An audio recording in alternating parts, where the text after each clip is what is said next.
أعوذ بالله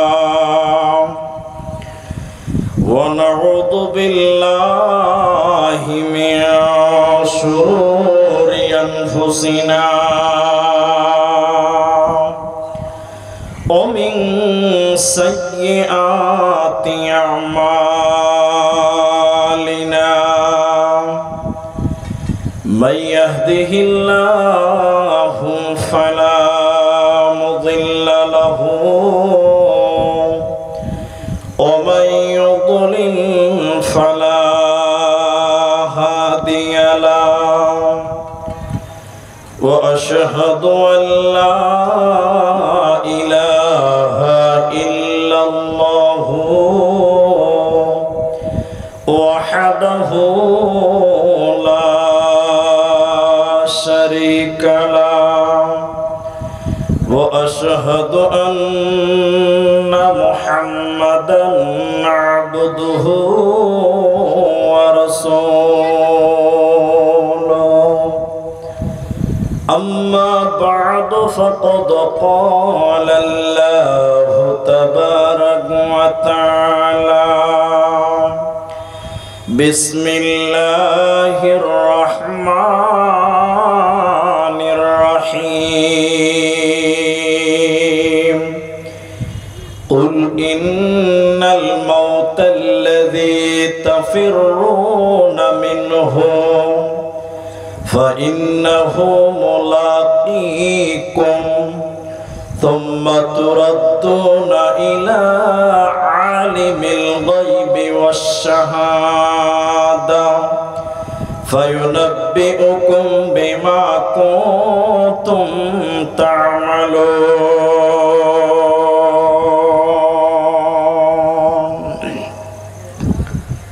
وقال النبي صلى الله عليه وسلم اصبر على ياسر فإن موعدكم الجنة أو كما قال عليه الصلاة والسلام.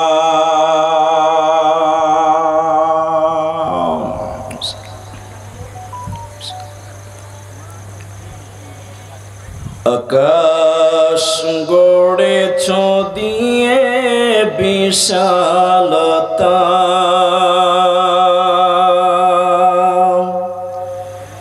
সাগর গড়েছ দিয়ে গহীনতা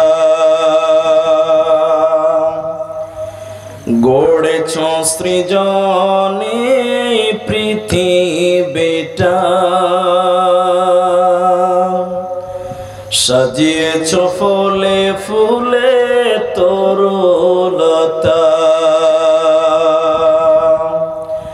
ও আমার মালিক তোমার উপমা তুমি একা ও আমার মালিক তোমার উপমা তুমি একা দিয়েছ নদীতে জোয়ার ভাটা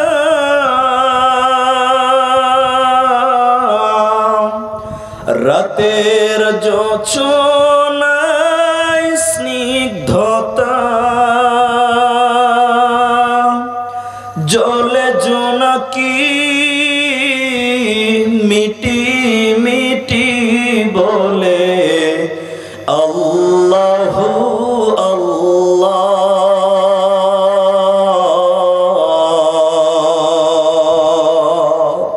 ও আমার মালিক তোমার উপমা তুমি একা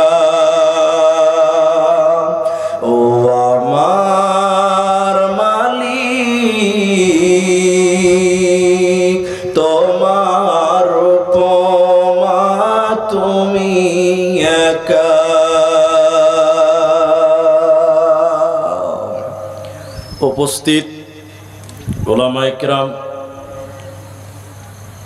সামনে বসে থাকা গুটি কয়েকদিন প্রিয় ইসলাম প্রিয় যুবক ভাইরা, মুরব্বিয়ানে কেরাম, পর্দার অন্তরালে বসে থাকা মুমিনা সলেহা মা ও বোনেরা, প্রাণ প্রিয় মহারাজপুরবাসী, পুকুরিয়া মাল্লাবাসী, প্রশংসা করি যে আল্লাহর, যে আল্লাহ আমাদেরকে একদিনই মজলিসে বসে কোরআন এবং হাদিসের আলোচনা করার, আপনাদের শ্রবণ করার যিনি তৌফিক ইনায়াত করেছেন, এজন্য প্রশংসা করি আমরা বলি আলহামদুলিল্লাহ। দরুদ ও সালাম বর্ষিত হোক শেরকারে কায়নাত তাজদারে মাদানী নবী কুল শিরোমণি ইমামুল আম্বিয়া নবী মক্কি নবী মাদানী নবী আহমদ নবী মুহাম্মদুর রাসূলুল্লাহ সাল্লাল্লাহু আলাইহি ওয়াসাল্লাম। আল্লাহুম্মা আমিন, আল্লাহুম্মা সাল্লি আলাইহি, আল্লাহুম্মা বারিক আলাইহি। মোহতারাম ভাইও, আজিজ ও বুজুর্গ দোস্ত, আমি আপনাদেরকে আমার আলোচ্য বিষয় বলার পূর্বে দুটি কথা বলছি। একটি আবদার, সেটি হলো যে যেহেতু আপনারা এলাকার মানুষ আমাকে চেনেন, আমি বক্তব্য শুরুর পূর্বে খালি এইটুকু কথা বলবো যে একটা সাবজেক্ট নিয়ে আলোচনা করব। আমি আপনাদের একটু পরে পরেই দু চার কথা জিজ্ঞাসা করব, আপনারা মুখ খুলে কথা বলবেন। বলুন ইনশাআল্লাহ। একটু ইনশাআল্লাহ বলুন। ইনশাআল্লাহ। সবাই যদি কথা বলেন তা আমাকেও ভালো লাগবে আর আপনাকেও ভালো লাগবে, বুঝাতেও সুবিধা, বুঝতেও সুবিধা। মায়েরা বোনেরা যারা পর্দার অন্তরালে বসে আছেন, আপনাদের মুখ খুলতে হবে না, আপনারা খালি কানটা খুলে রাখেন, বাস এতেই যথেষ্ট। আজকে আমার আলোচ্য বিষয় হলো মওত, মৃত্যু।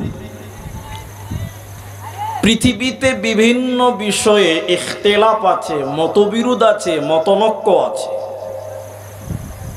শুধু পাবলিকের মধ্যে, মুসলিমদের মধ্যে নয়, আলেমদের মধ্যেই অনেক বিষয়ে মতনৈক্য আছে। আছে না নাই? হ্যাঁ না বলুন। আছে। একজন বলছে যে মুলবিদের সঙ্গে মুলবিদের মিল নাই। আমি বলছি মিল না থাকলেও তাও ভালো। বলে কেন? মুলবিরা যদি কোনো মাসলা নিয়ে ঝগড়া করে, তর্ক করে, এতে লাভ আছে। লাভ আছে না নাই? জি আছে। শিক্ষিত শিক্ষিত যদি লড়াই করে, এই লড়াইয়ের ফলাফল নিশ্চয় একটা ভালো কিছু পাওয়া যাবে। আপনারা হ্যাঁ না বলবেন কি না? আর মূর্খ যদি তর্ক করেই চলে যায় সারাদিন, কিছু বার হবে? তাহলে মূর্খের তর্ক করে কোনো লাভ হবে না। তো বলছে যে মুলবিদের সঙ্গে মুলবিদের মিল নাই। বলে কেন? তো আমাকে আফসোস করে বলছে যে 5টা মুলবি সাহেবকে যদি একটা রুমে ভরে দেওয়া যায় আর 3টা মাসলা বলা হয় যে সমাধান করেন, 3 ঘন্টা পর রুম থেকে বার করবেন, তো কোনো মুলবির নাক ফাটা, তো কোনো মুলবির কান ফাটা থাকবে। বলে মতনৈক্য আছে, কিন্তু সব প্রায় অধিক বিষয়ে মতনৈক্য থাকলেও একটা বিষয়ে পৃথিবীতে দুনিয়াতে কারই মত বিরোধ নেই, ইখতিলাফ নেই, সেটা হলো মরতে হবে। এ ব্যাপারে কারো কোনো দ্বিমত আছে? জোরে বলুন। নাই। আরে নাস্তিকরাও বলে যে মরতে হবে। জি বলে না? যে লোকটা মূর্খ, মূর্খ আপনাদের বলে বকলম, ওই লোকও যদি কোথাও ঝগড়া হয়ে যাচ্ছে, আবার তোকে দেখে লিছি, মরতে তো একবার হবেই। মানে ও বিশ্বাস করে যে একবার মরতে, একটু বলুন, মরতে হবে। তাহলে এই ব্যাপারে কারো কোনো আর প্রশ্ন আছে? নাই। সবাই মেনেছে যে মরতে হবে। শিক্ষিতকে মরতে হবে, মূর্খকে মরতে হবে, ধনীকে মরতে হবে, তো গরিবকেও মরতে হবে। মরার ব্যাপারে আজরাইল কাউকে কোনো রকম রহম করবে না। মরতে দেখেছেন কাউকে? মরতে দেখেছেন কাউকে? তো দেখেছেন। একজন বলছে, মুলি সাহেব আমার দাদি যখন মরছিল, তো আমার দাদির বুকটা উঁচু হয়ে গেছিল, আর আমার দাদির ভিতর থেকে গড় গড় গড় গড় গড় গড় করে আওয়াজ হয়েছিল। ভিতরে বলছে মোটর চলছে। তো মুলি সাহেব এরকম ঘর ঘর ঘর ঘর করে আওয়াজ করছে কেন? আপনাকে দুটি জিনিস বলছি, মনে রাখবেন। মানুষের শরীরে কয়েকটা ছিদ্র আছে, ছিদ্র ছিদ্র। যেমন হিসাব করেন, আমি বলছি আপনি গুনতে থাকেন। দুটা কান আছে, দুটা ছিদ্র হলো। সবাই বলুন কটা? দুটা। দুটা চোখ আছে, কটা হলো? বলুন সবাই বলুন। চারটা। পায়খানার রাস্তা, পেশাবের রাস্তা, মুখ আছে, নাক আছে, আটটা আছে। এই আটটা ছিদ্র আছে, ভিতরে অক্সিজেন নিতে পারে, আবার বের করতেও পারে। তো মানুষকে মরতে যারা দেখেছেন, অধিকাংশ মতের বেলায় এটাই হয়, ভিতর থেকে গর গর গর গর করে আওয়াজ হয়। কেন হয়? কেন হয়? বলে মৃত্যু একটি কঠিন যন্ত্রণা, কঠিন ব্যথা, কঠিন বেদনা, কঠিন কঠিন একটা আযাবের নাম। বলছেন কেন? কেন? তার অনেক কারণ। তবে পৃথিবীতে কিছু মুসিবত, কিছু আযাব আল্লাহ দেয় পরকালে মানুষকে শাস্তি কম দেওয়ার কারণে। দুনিয়াতে কিছু শাস্তি আল্লাহ দেবে, ওটা খারাপ লক্ষণ নয়। কেন? আল্লাহ পরকালে তার পাপকে হালকা করবেন, এজন্য দুনিয়াতেই দেয়। কথা কি বুঝতে পারলেন? দেখেন, আল্লাহ তাবারাক ওয়া তাআলা বলছেন কুল্লু নাফসিন যায়িকাতুল মাউত। আর মাত্র 5 মিনিট বসেন, কেউ নড়চড় করে নামার দিকে তাকান। কুল্লু মানে প্রত্যেক, নাফসুন মানে আত্মা, যায়িকা মানে হলো চাটা, চিখা চিখা। জি, এটা পানির বোতল, আমার দিকে দেখেন, এরকম বোতলটা খুলে দিলাম, এরকম করে পানি খাচ্ছি, একে বলে ঢক ঢক। কি বলে? বলুন, ঢক ঢক। আরেকটা আছে কি, তরকারি লবণ হয়েছে কিনা দেখতো রে, চামচে ঝোল উঠিয়েছে, এটাকে কি বলে? চাটা চাটা, বা বলে চিখা চিখা। জি, আরেকটা হলো এরকম করে জিভলা দিয়ে মারা, ওটাকে কি বলে? চাটা চাটা। আরে ওটা হলো চিখা, টক ঝাল নুন কি, ওটা চিখা, টেচ করা। আর এটা বলে জিভলা দিয়ে যেটা মারাটা কি বলছে? চাটা।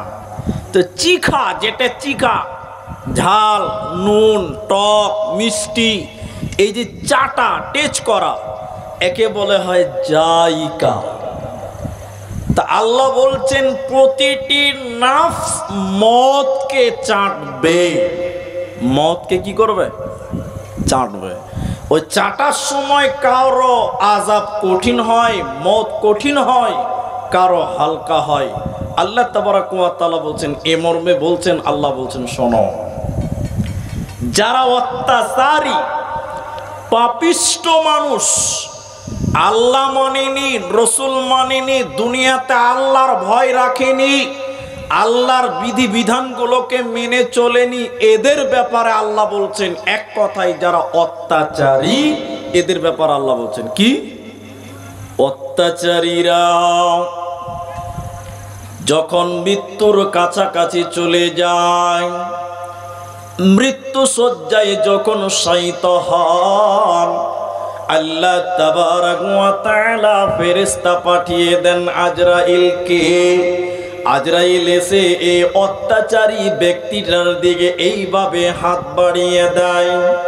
বেনামাজি ব্যক্তির দিকে ফেরেশতা এসে এরকম করে হাত বাড়িয়ে দেয়। এই নাফরমান বান্দার দিকে আল্লাহর ফেরেশতারা বলতে থাকে, ওরে নাফরমান বান্দা বান্দেরা, তোমাদেরকে আজকে উপযুক্ত প্রতিফলন তোমাদেরকে দেওয়া হবে, তোমাদেরকে আজকে লাঞ্ছিত অপমান করা হবে, তোমরা তোমাদের রূহটা বের করে দাও, তোমরা তোমাদের আত্মাটা বের করে দাও, আজকে তোমাদের যন্ত্রণাদায়ক আযাব তোমাদের দেওয়া হবে।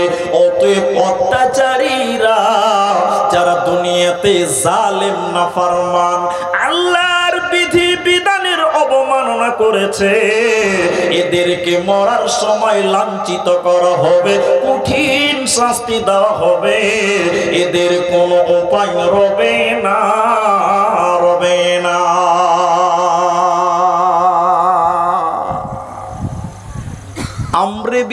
আস। তার আগে আর একটু বলে নিয়ে শুনেন, তাহলে মৃত্যুর সময় তাদের কঠিন শাস্তি দেওয়া হবে। যেমন আমর ইবনে আস, রসুলের বিখ্যাত সাহাবী, ওনার জীবনের মূল একটা লক্ষ্য ছিল। কি ছিল? ওই কুমারগঞ্জে যদি কেউ মরবে হয়ে গেছে, রোগাগ্রস্ত, আজ 3 দিন থেকে বিছানায় পড়ে গেছে, এই গ্রামের লোকটা শুনে নিয়েছে যা বিছানা পড়ে গেছে, এই লোকটার নাম হলো আমর বিন আস। তো ওই লোকের কাছে যে মরার আগে যে বলতো, ভাই তুমি বলো তোমাকে কেমন লাগছে, তুমি বলো তোমাকে কেমন লাগছে, মৃত্যুর জ্বালাটা কেমন, মৃত্যুর সময় মানুষকে কেমন লাগে, একটু বলো, একটু বলো, একটু বলো। আমর বিন আস এরকম গাদা গাদা মানুষের কাছে মৃত্যুর সময় যে বলেছে, ভাই বলো মৃত্যুর সময় তোমাকে কেমন লাগছে, তুমি একটু বলো। কিন্তু আমর বিন আসকে কেউ এর কারণ কোনোদিন বলতে পারেনি। এবার আমর বিন আস মরবে, মারা যাচ্ছে। আমর বিন আস রাদিয়াল্লাহু আনহু তিনি যখন বিছানায় পড়ে গেলেন, তিনি ডুকরে ডুকরে কাঁদতে লাগলেন। আমর বিন আস তার যোগ্য ছেলে যারা ছিল তারা এসে বলল, আব্বু আপনি কাঁদছেন কেন? আপনি না রসুলের সাহাবী, তো মরলে তো আপনি জান্নাতে যাবেন, তো কাঁদছেন কেন? আমর বিন আস তখন বলছে, বেটা রে শোনো, আমার জীবনে একটা সময় অতিবাহিত হয়ে গেছে, ওই সময় যদি আমার মৃত্যু হতো আমি নিশ্চিত জাহান্নাম চলে যেতাম। ওই কথাকে স্মরণ হওয়ার কারণে ডুকরে ডুকরে আমি কাঁদছি। কে সে সময়? আমর ইবনে আস তিনি বললেন, একটা সময় আমি রসুলের জানের দুশমন ছিলাম, রসুলের প্রাণের দুশমন ছিলাম। সব সময় চেষ্টা করতাম আমি রসুলকে বটি বটি করে কেটে পিস পিস করে কাটবো, দে মারবো। কিন্তু একদিন আল্লাহর নবী আমাকে বলছে, আমর ইবনে আস এখনো তোমার সত্য বুঝে আসছে না কেন? তুমি বিবেকবান মানুষ, তোমার কেন বুঝে আসছে না হক? এবার আমর ইবনে আস বুঝতে পারলেন যে আমি ভুলের মধ্যে রয়েছে।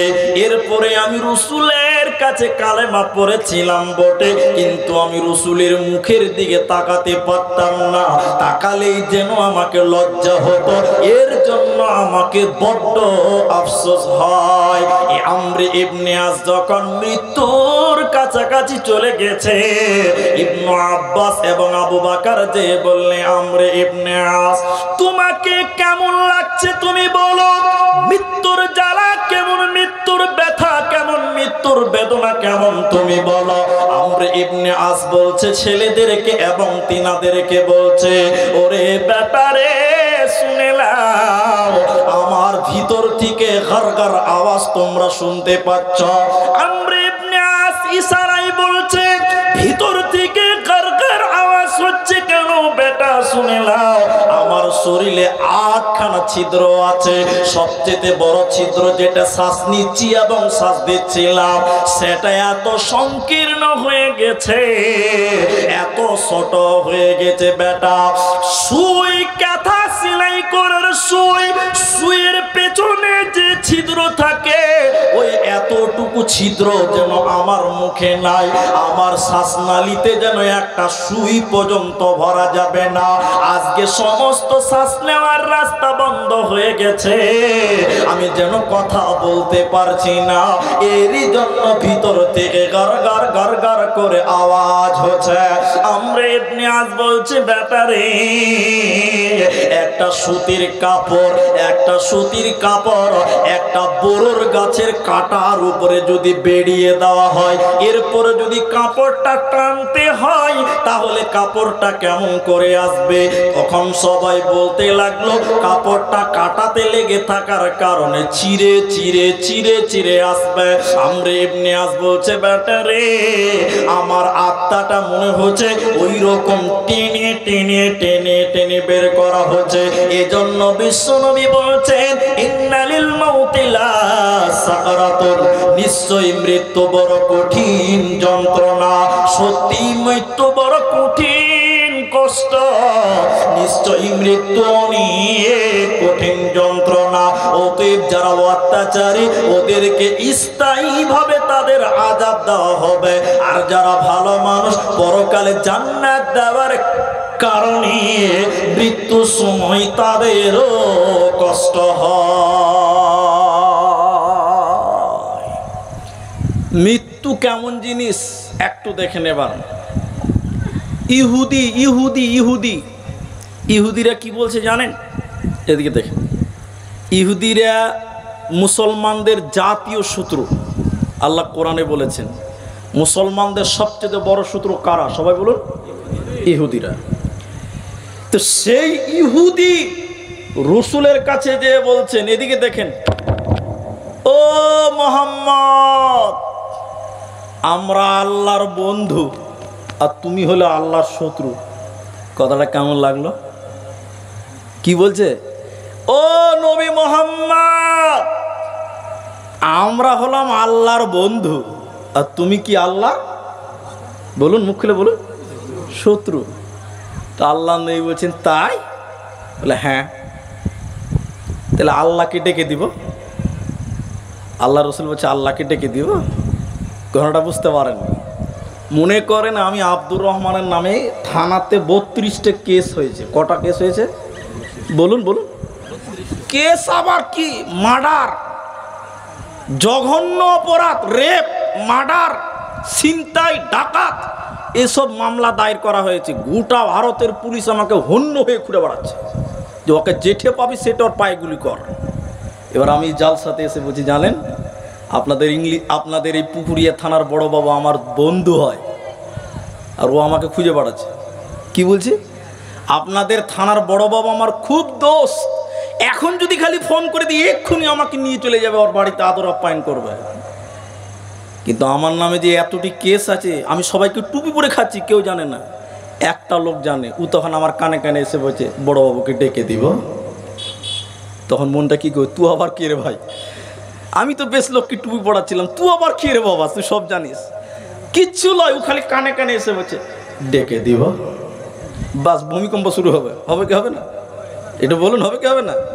ইহুদির মতন বেঈমান বিশ্ব নবীকে এসে বলছেন ও নবী মুহাম্মদ, আমরা হলাম আল্লাহর বন্ধু আর তুমি হলে আল্লাহর শত্রু। তো নবী মুহাম্মদ বলছে তোদের সঙ্গে যদি আল্লাহর এতই পিরিত, তাহলে মওতকে ডেকে দিয়ে আল্লাহর কাছে চলে যা। যাবে? বলুন। কুলিয়া আইয়ুহাল্লাযীনা হাদু ইন জাআলতুম আন্নাকুম আউলিয়াউ মিন দুনিন নাস ফাতামান্নাউল মাউত ইন কুনতুম সাদিকিন। আল্লাহ তাবারাক ওয়া তাআলা বলেন ইহুদির মতন বেঈমান ইহুদিরা রাসূলকে এসে বলছে ও নবী মুহাম্মদ, আমাদের সঙ্গে আল্লাহর প্রেম রয়েছে, মহব্বত রয়েছে, আর তোমার সঙ্গে আল্লাহর কোনো মহব্বত নাই। তখন নবী বলছে তোদের সঙ্গে যদি আল্লাহর এতই মহব্বত রয়েছে, আমি আল্লাহকে একবার বলে দিব কি যে মৃত্যু দিয়ে তোদেরকে তার কাছে নিয়ে যা। কিন্তু বলেন কাফেররা মৃত্যুতে খুশি হয় না নারাজ হয়? খুশি হবে? একজন মুমিন খুশি হবে যে মরবো তো জান্নাত চলে যাব, আর কাফের জানে যে মরবে তো শালা পুড়বে, মরবে তো কি করবে? পুড়বে, আর কিচ্ছু নাই। গোলাম মর্তুজার নাম শুনেছেন তো আপনারা? শুনেননি? মারা গেছে, আল্লাহ জান্নাত দিক, বলুন একবার আল্লাহুম্মা আমিন। কি বলছেন জানেন? বিরাট বড় 20 তলা বিল্ডিং। বিল্ডিংটা কত চওড়া আছে জানেন? কইছে 200 মিটার চওড়া। কত মিটার বললাম? 200 মিটার। পরস্পর কয়েকটা বিল্ডিং আছে, তো একটা 200 তলা আপনার 20 তলা বিল্ডিং এর উপরে দুটা পুলিশ দুটা চোরকে ধরার জন্য তাড়ছে, পিস্তল নিয়ে তাড়ছে, তারা মেরে দেবো মেরে দেবো, কিন্তু ভয় দেখাচ্ছে, গুলি করবে না। কথা বুঝতে পারছেন? পুলিশ দুটা চোরকে তাড়ছে, দৌড়তে দৌড়তে দৌড়তে দৌড়তে 200 মিটার পর দুটা দরজা আছে, আর দুটা চোর আছে, দুটো পুলিশ আছে। চোরগুলো আগে, পুলিশগুলো পেছনে। এই দুটো চোরের মধ্যে একটা চোর আছে, ও জানে এই দরজাকে লাত মেরে দিব তো পরে আরেকটা সাথ পাবো, ও জাম করে চলে যাবে। যাবে কি যাবে না বলুন একটু, হ্যাঁ না বলুন। আর একটা চোর জানে যে সাদের এই পারে আর কিছু নাই, আচ্ছা বলেন ও লাত মেরে জাম করবে? একটু বলুন। বলছে প্রতিটা মুসলিম জানে এই মৃত্যুর পরে একটা অনন্ত জীবন আছে, তার নাম হলো আখিরাত, জান্নাত অথবা জাহান্নাম। এই জন্য মুমিন জানে মরার পর একটা জগৎ আছে। এই জন্য মুসলিম কিংবা মুমিন মৃত্যুকে ভয় করে না। আর কাফের বেঈমান জানে আজকে মরবো তো কালকে পুড়িয়ে দিবে, কিছুই নাই। এই জন্য তারা মৃত্যুকে বড্ড ভয় করে। মুমিন কোনোদিন মৃত্যুকে ভয় করবে না। আল্লাহ তাবারাক ওয়া তাআলা বলে, নবী বললেন, বলো আমি কি তোমাদের আল্লাহর কাছে যাওয়ার ব্যবস্থা করার কথা বলে দিব? ওয়ালা ইয়াতামান্নাউনাহু আবাদা, কিন্তু তারা কখনো মরতে চাইবে না। ইহুদিরা কখনো মৃত্যু চাইবে না, কারণ মরবো তো আমরা জাহান্নাম চলে যাব, কারণ তাদের জীবনে অনেক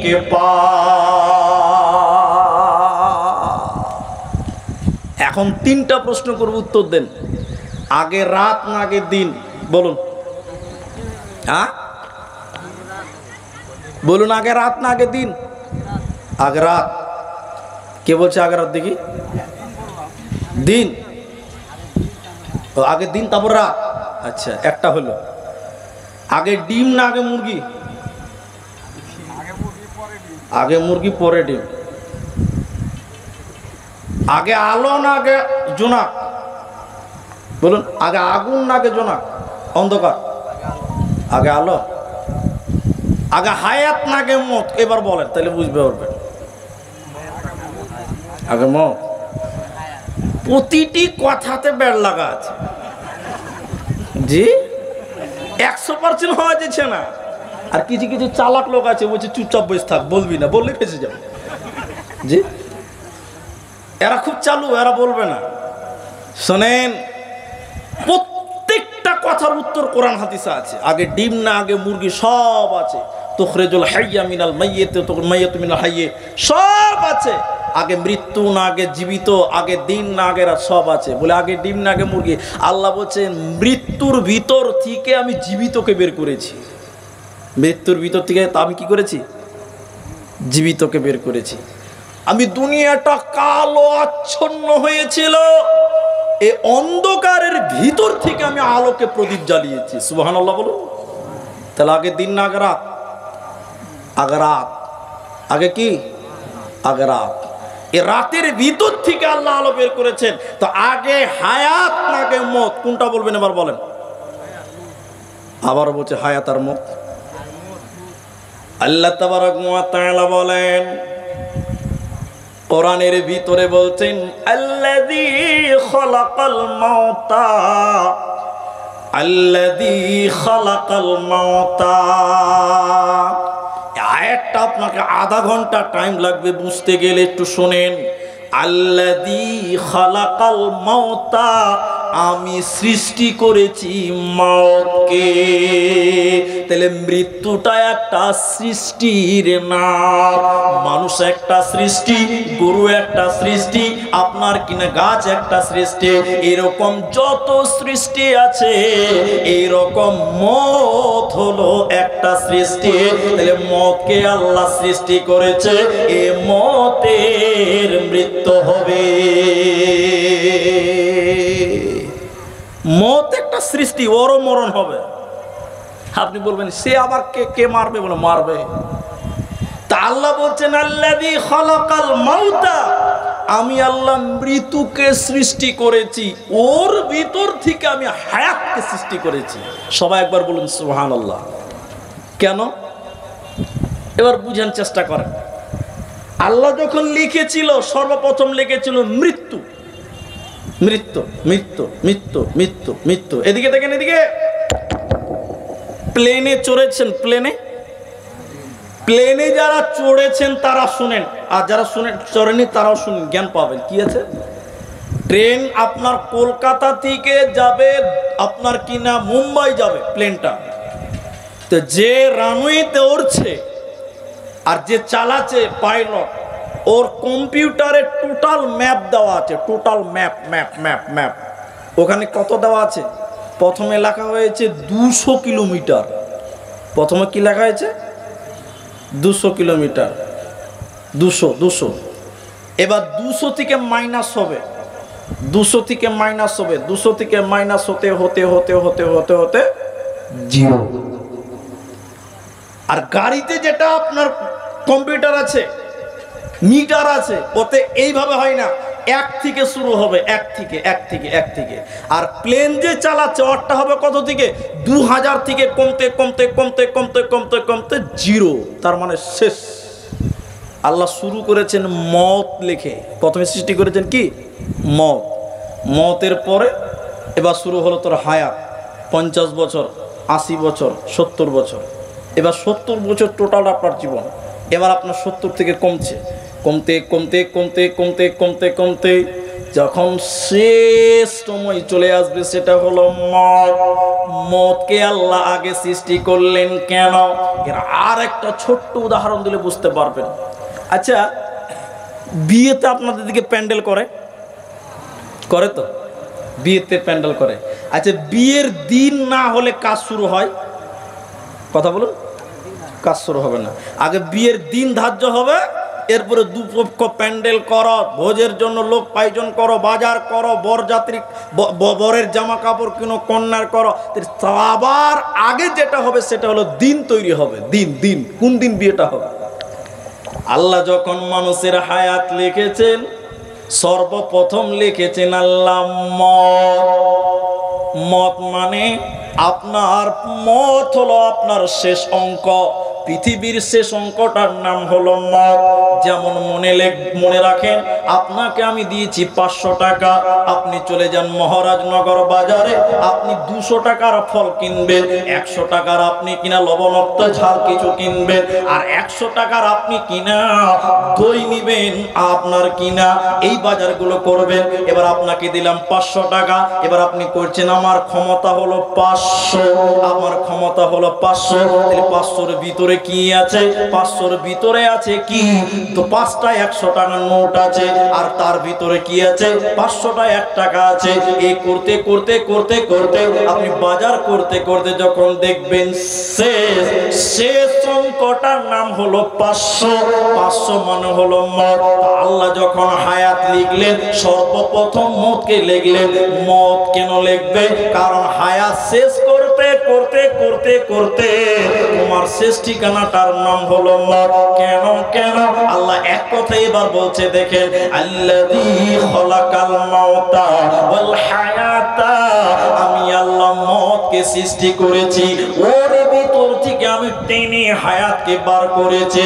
কেন আমরা সবাই ছিলাম মৃত, আমরা সবাই ছিলাম মরা।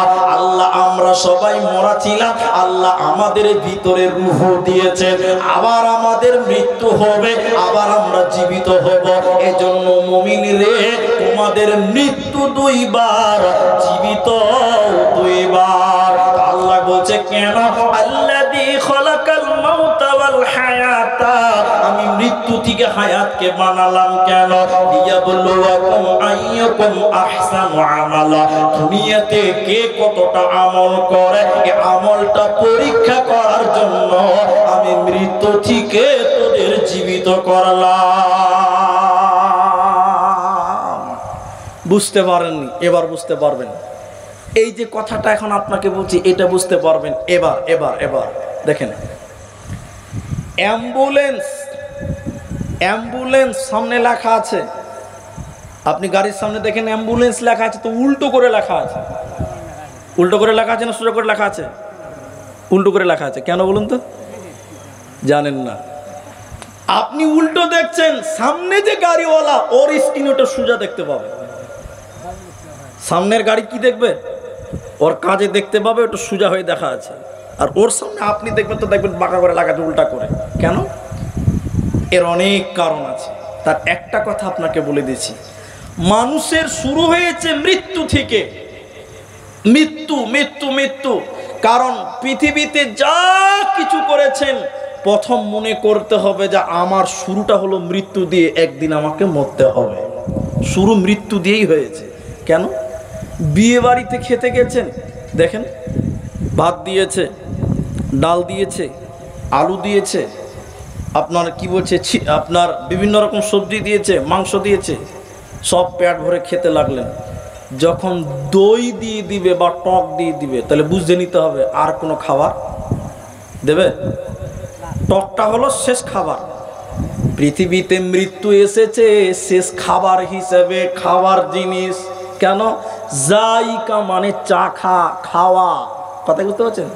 পৃথিবীতে বিয়ে বাড়িতে মাংস খেলেন, ডাল খেলেন, আপনি সবজি খেলেন, আরো ভাজি খেলেন, ভাত খেলেন, বিরিয়ানি খেলেন, যখন দই দিবে কিংবা টক দিবে জেনে নিতে হবে এটাই হলো আমার জীবনের শেষ খাবার। আল্লাহ বলছে দুনিয়াতে তোরা অনেক কিছু খেলি রে, তোদের জীবনের সর্বশেষ খাবারটার নাম হলো মদ। তোরা মদকে একদিন চাটিবি তো দুনিয়া তোদের শেষ হয়ে যাবে, আর দুনিয়াতে তোরা টিকবি না। এই জন্য মদকে সিস্টেম শিখালাম। আপনাদের অত্র এলাকায় মালদা জেলায় কোনো এমপি আছে, এই মন্ত্রী আছে, কেন্দ্রীয় মন্ত্রী আছে? আপনারা বলুন আছে? মালদাতে কেন্দ্রীয় মন্ত্রী নাই ভাই, নাই। এবার আমি শোনাই, তাহলে শুনুন। এটা একটা গল্প, তবে উদ্ধৃতিটা শুনবেন তো আপনি কিছু বুঝতে পারবেন। ভারতে মনে করেন একটা নতুন আইন বানিয়েছে, নতুন আইন, যার ইচ্ছা সেই প্রধানমন্ত্রী হতে পারবে। কিন্তু এটা সত্যি ঘটেনি, ঘটেছে?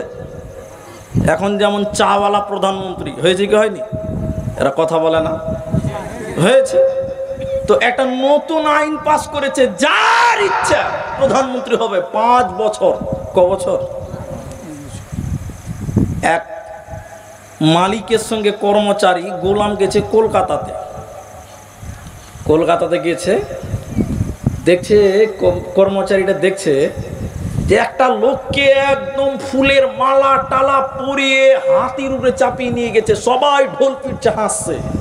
কিন্তু কিন্তু এদিকে দেখেন, যাকে মালা পরিয়েছে ও কাঁদছে, ও খুবই কাঁদছে। তখন এই কর্মচারীটা বলছে, বড় সাহেবকে বলছে, স্যার এরা সবাই ওকে মালা পরিয়েছে, ঘোড়াতে চাপিয়েছে, হাতিতে চাপিয়েছে, ঢোল পিটছে, নাচছে, সবাই আনন্দ করছে, কিন্তু যার গলায় মালা দিয়েছে ও একাই কাঁদছে কেন? এবার ঘটনাটা বুঝতে পারে। দুটাকে অ্যাপ্রোচ করছি, দেখেন। বলছে কি, যার ইচ্ছা সে প্রধানমন্ত্রী হতে পারবে। ক্ষমতা ক বছর? সবাই বলুন 5 বছর। কিন্তু একটা শর্ত আছে। শর্ত কি? 5 বছর পর এই প্রধানমন্ত্রীকে এই দেশ থেকে প্লেনে করে একদম আন্দামান জঙ্গলে ফেলা হবে। বাঘকে খেতে দিবে ওকে। কে খাবে? বাঘে খাবে। কে খাবে? বাঘে খাবে। এটা একটা শর্ত আছে। এবারে স্যার বলছে কর্মচারীকে, দেখ সবাই হাসছে আর ও একাই কাঁদছে যে গলায় মালা দিয়েছে, ও হলো ওই প্রধানমন্ত্রী। ওর আজকে 5 বছর শেষ, এবার ওকে বাঘের জঙ্গলে ফেলবে। ও হাসবে না কাঁদবে বলুন?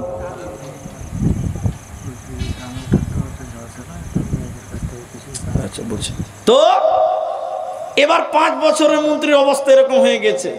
এই অবস্থা দেখে লোকটা বলছে, যে কর্মচারী গোলাম, ও বলছে, স্যার স্যার আমিও প্রধানমন্ত্রী হব। আচ্ছা আপনারা কেউ হবেন? যদি বাঘকে খেতে দেওয়া হয় 5 বছরে, কেউ হবে গো? বলছে, স্যার আমি প্রধানমন্ত্রী হব, আমার অনেক শখ। তখন বড় সাহেব বলছে, এই দৃশ্যটা দেখে তোকে ভয় লাগছে না গো? 5 বছর পর তোকে ওরকম জঙ্গলে ফেলবে, বাঘে তোকে খাবে। বলছে, না স্যার তাও আমি প্রধানমন্ত্রী হব, আপনি একটু ব্যবস্থা করে দেন। বলি ঠিক আছে, ব্যবস্থা করব। এবার দেখেন রাখাল প্রধানমন্ত্রী হয়ে গেছে। শর্ট বলছি কথাটা। 5 বছরের ক্ষমতা পেয়েছে। ক বছর বলুন? প্রথম বছর প্রধানমন্ত্রী হয়ে বিল পাস করলো কি, আন্দামান জঙ্গলটাকে কেটে তোমরা পরিষ্কার করে দাও। প্রথম বছর এটা আইন পাস করেছে। এদেশের যত মিলিটারি ফোর্স আছে সবকে আন্দামান জঙ্গলে পাঠিয়ে যা, সব জঙ্গল পরিষ্কার করে দে, বাঘের অস্তিত্ব রাখবি না। 1 বছর। ক বছর বলুন সবাই বলুন? দ্বিতীয় বছরে প্রধানমন্ত্রী বলছে, যা যত ইঞ্জিনিয়ার আছে ট্যালেন্টেড আমার দেশের নাগরিক আছে সবকে পাঠিয়ে দিয়ে বড় বড় ফ্যাক্টরি তৈরি হবে। আন্দামান জঙ্গল পরিষ্কার হয়ে 5 বছরে বিরাট বড় একটা অট্টালিকা শহর হয়ে গেছে। এবার আপনারা বলুন এই প্রধানমন্ত্রী যেদিন 5 বছর হবে ই হাসবে না কানবে? জোরে বলেন।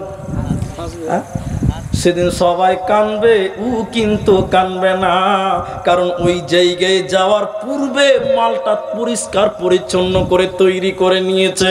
মৃত্যু একটি যন্ত্রণা, মৃত্যু একটি যন্ত্রণা, কিন্তু শুনিলেন মৃত্যু আসার পূর্বে, পরকাল আসার পূর্বে যদি এই দুনিয়া থেকে আপনি পরকালটাকে পরিষ্কার করে সুন্দর করে সাজিয়ে নেন, মৃত্যুর সময় গোটা দুনিয়া কানবে, কিন্তু আপনি আল্লাহর বান্দা হাসতে হাসতে মরণ হবে। কারণ আপনি জানেন আমি ভালো মানুষ, আমি ভালো কাজ করেছি, আপনার কোনো টেনশন মতের বেলায় থাকবে না। তবে মৃত্যু বড় কঠিন। মায়েরা শুনিলেন আল্লাহর নবীর মৃত্যুর সময় তিনার কষ্টটা কত হয়েছিল।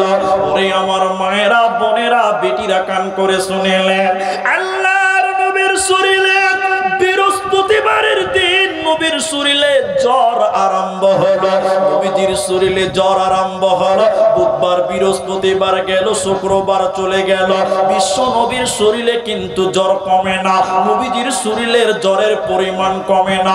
শনিবার সারাদিন চলে যাওয়ার পর রবিবার শুরু হলো, আল্লাহর নবীর এত জ্বর, জ্বরের কারণে নবীজি থরথর করে কাঁপছে, জ্বরের কারণে নবীজি থরথর করে করে কাঁপছে। কখন নবীজির জ্ঞান হারিয়ে যায়, এতটা নবীজির জ্বর, নবীজি চলতে পারে না, নবীজি দাঁড়াতে পারেন না। রবিবার যখন সারা দিন চলে গেল, যখন রাত্রি আরম্ভ হলো, আল্লাহর নবীর এত জ্বর, জ্বরের কারণে নবীজি ডুকরে ডুকরে কাঁদছে। নবীজির এত জ্বর, জ্বরের কারণে নবীজি কখনো বেহুশ হয়ে যায়, কখনো যেন জ্ঞান হারিয়ে যায়। গভীর রাতে নবীজি তাহাজ্জুদের নামাজ পড়ে নিলেন, তাহাজ্জুদের নামাজ পড়ে তিনি ঘুমিয়ে গেলেন, অজ্ঞান হলেন। আবার ফজরের নামাজও তিনি পড়ে নিলেন। মসজিদে নববীতে ফজরের সময় আজান দিয়েছে, কিন্তু আল্লাহর নবীর শরীরে এতটাই জ্বর, নবীজি জ্বরের কারণে অজ্ঞান হয়ে আছে, জ্ঞান হারিয়ে আছে। মসজিদ নববীতে ফজরের আজান দিল, সাহাবীরা একজন একজন করে মসজিদে নববীতে গেলেন। মসজিদে নববীতে সাহাবীরা নবীজির জন্য অপেক্ষা করছেন, নবীজির জন্য ইন্তেজার করছেন। নবীজি আসবেন, ইমামতি করবেন, নবীজি আসবেন, ইমামতি করবেন। দীর্ঘক্ষণ দাঁড়িয়ে থাকতে থাকতে বিশ্ব নবী মসজিদে এলেন না, কারণ নবীজি জ্বরের কারণে অজ্ঞান হয়ে আছে, নবীজি জ্ঞান হারিয়ে আছে। সাহাবীরা যখন নবীজিকে পেল না, সাহাবীরা অনেকেই বুঝে গেলেন, কাঁদতে লাগলেন। শেষের বেলায় আবু বকরকে ইমাম বানালেন, সাহাবীরা নামাজ আরম্ভ করলেন। আল্লাহর নবী জ্ঞান ফিরলে, আল্লাহর নবীর জ্ঞান ফিরলো, নবীজি কাঁদতে কাঁদতে দাঁড়াতে পারছেন না। নবীজি বলছেন আয়েশা রে, তুমি বলো এখন কোন টাইম রে আয়েশা? মসজিদে নববী থেকে আজান দিয়েছে ফজরের, তুমি বলো। আম্মু জান আয়েশা বলেন ইয়া রাসূলুল্লাহ, মসজিদে নববীতে অনেকক্ষণ আগে আজান দিয়েছে। সাহাবীরা অপেক্ষা করতে করতে যখন আপনাকে পেল না, তখন সাহাবীরা আমার আব্বা আবু বকরকে ইমাম বানিয়ে নামাজ আরম্ভ করেছে। নবীজির শরীরে এতটাই জ্বর, নবীজি নিজে দাঁড়াতে পাচ্ছেন না। আল্লাহর নবী কাঁদতে কাঁদতে বলছিলেন আয়েশা রে, তুমি আমাকে একটু ধরো, তুমি আমাকে একটু ধরো, তুমি আমাকে একটু ধরো, আমি যাব মসজিদে নববীর দরজায়। আল্লাহর নবীর দুইজন সাহাবীর কাঁধের উপরে হাত রেখে তার পা মাটিতে ছেঁচড়াতে ছেঁচড়াতে মসজিদে নববীতে এলেন। সাহাবীরা নামাজ পড়তে পড়তে সাহাবীরা কাঁদছে, নামাজ পড়তে পড়তে সাহাবীরা ডুকরে ডুকরে কাঁদছেন। নবীজির পেছনে হয়তো আর নামাজ পড়তে পারবো না, হয়তো নবীজি মারা গেছে। সাহাবীরা নামাজ পড়তে পড়তে কাঁদছে। যাচ্ছে। হযরতে আবু বকর ইমামতি করছেন, নবীজি দাঁড়িয়ে দাঁড়িয়ে নামাজের দৃশ্যটা দেখলেন। আবু বকর বুঝতে পারলেন দয়ার নবী মসজিদের দরজায়। আবু বকর পেছোবার চেষ্টা করলেন। নবীজি বলেন, আবু বকর তুমি নামাজ পড়াও, আমি নবী আগে নামাজ পড়েছে। নবীজি বাড়ি চলে গেলেন। সোমবার দিন সকাল হচ্ছে, নবীজি বাড়ি চলে গেলেন। সোমবার সকাল হচ্ছে, পূর্ব গগনে যখন সূর্য উঠছে, নবীজির শরীরের জ্বরের পরিমাণ আর বেড়ে গেল। নবীজি আর যেন থাকতে পারে না। নবীজির কপালে পানি দেওয়া হচ্ছে, কাপড় দিয়ে পানি দিয়ে মোছা হচ্ছে। নবীজি থাকতে না পেরে বললেন, আয়েশা রে, আমার মেয়ে ফাতেমাকে বলে দাও সে যেন আমার সঙ্গে মোলাকাত করে। ফাতেমা রাদিয়াল্লাহু আনহা তিনি হুজরাতে এলেন। তিনি নবীজির কাছে বসলেন। কিছু বলেছিলেন যা হাদিসে স্পষ্ট করে পাওয়া যায় না। নবীজির বুক কুচো হয়ে যাচ্ছে। নবীজি যেন আকাশের দিকে তাকিয়ে থাকছেন, আর তার মাথায় যেন কাপড় দিয়ে পানি দিয়ে মোছা হচ্ছে। নবীজি কাঁদছে, মৃত্যুর জ্বালা, মৃত্যুর যন্ত্রণা। আম্মা জান আয়েশা বলছেন, নবীজি আমার উরুরানের উপরে মাথা দিয়েছিল। নবীজি মৃত্যুর যন্ত্রণা তিনি তখন বলতে লাগলেন, ইন্নালিল মাউত লা সাকরাতুন, মৃত্যু বড় কঠিন। নবীজি বলতে লাগলেন, আল্লাহুম্মা রাফিকাল আলা, আল্লাহুম্মা রাফিকাল আলা, হে বন্ধু আল্লাহ তুমি তোমার কাছে আমাকে নিয়ে চলো। আম্মা জান আয়েশা বললেন, এ দোয়া নবীজি কোনোদিন করেনি। আজকে তিনি বলতে লাগলেন, আমরা বুঝে গেলাম তার রবের সঙ্গে তার মোলাকাত হবে। নবীজি কাঁদতে কাঁদতে বলছিলেন, ইন্নালিল মত, নিশ্চয়ই মত, লা সাকরাতুন, বড় কঠিন, বড় যন্ত্রণা। আয়েশা রে, উহুদ পাহাড় যেন আমি নবীজির বুকের উপরে চাপিয়ে দেওয়া হয়েছে। মৃত্যু এত যন্ত্রণা, আমার মনে হচ্ছে উহুদ পাহাড়টা আমার বুকের উপরে চাপিয়ে দিয়েছে রে আয়েশা। নবীজি উপরের দিকে তাকিয়ে থাকতে থাকতে, বুকের তাকতে থাকতে থাকতে থাকতে বলতে লাগলেন, আসসালাত আসসালাত ওমা মালাকাত আইমানুকুম, নামাজ নামাজ, আমার উম্মত নামাজ ছাড়বে না। নবীজি কাঁদতে কাঁদতে মৃত্যুর ব্যথার কথা বলতে বলতে বড় বড় চোখ করে উপরের দিকে তাকিয়ে তার চোখ উল্টিয়ে দিয়ে পৃথিবীর মায়া ছেড়ে বিদায় হয়ে গেলে। নবীজি আফসোস করে একদিন বলেছিলেন, মৃত্যু বড় কঠিন উম্মত, মৃত্যু বড় জটিল হে আমার উম্মত, ওতে তোমরা হুঁশিয়ার হয়ে যাও, এই মৃত্যুর স্বাদ তোমাদের গ্রহণ করতে হবে, কোনো উপায় রবে না। প্রশ্ন হলো, নবীজির কষ্ট হলো কেন? নবীজির কষ্ট হলো কেন? অনেক নাস্তিকরা এটা প্রশ্ন করে, তোমাদের নবী এত ভালো কাজ করেছে তো তার কষ্ট হলো কেন? শোনেন, কিছু কিছু শাস্তি দেয় পৃথিবীতে, পরকালে তার কোনো শাস্তি হবে না, এই জন্য দুনিয়াতে দেয়। তার কোনো ভুল ভ্রান্তি তাকে মার্জনা করার জন্য দুনিয়াতে শাস্তি দেয়। অনেক সাহাবীদের কষ্ট হয়েছে, দেখবেন মৃত্যু কত নিষ্ঠুর, মৃত্যু কত নিষ্ঠুর, মৃত্যু কত নিষ্ঠুর। একটু আপনি আমার দিকে তাকান। সাদ্দাদের নাম শুনেছেন আপনারা? সাদ্দাদ, অনেক মিথ্যা কথা আছে দুনিয়াতে তার নামে। তো সাদ্দাদের ব্যাপারে এটুকুই আমি পড়েছি, গুগলে সার্চ করলেও পাওয়া যায়। সাদ্দাদ দু ভাই, সাদিদ এবং সাদ্দাদ। তো সাদ্দাদের মা,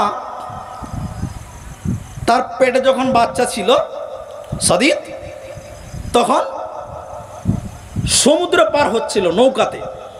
কিসে পার হচ্ছিল? নৌকাতে। হঠাৎ করে নৌকা ডুবে গেল। নৌকা ডুবে গেল তো সাদ্দাদের মায়ের পেটে বাচ্চা আছে।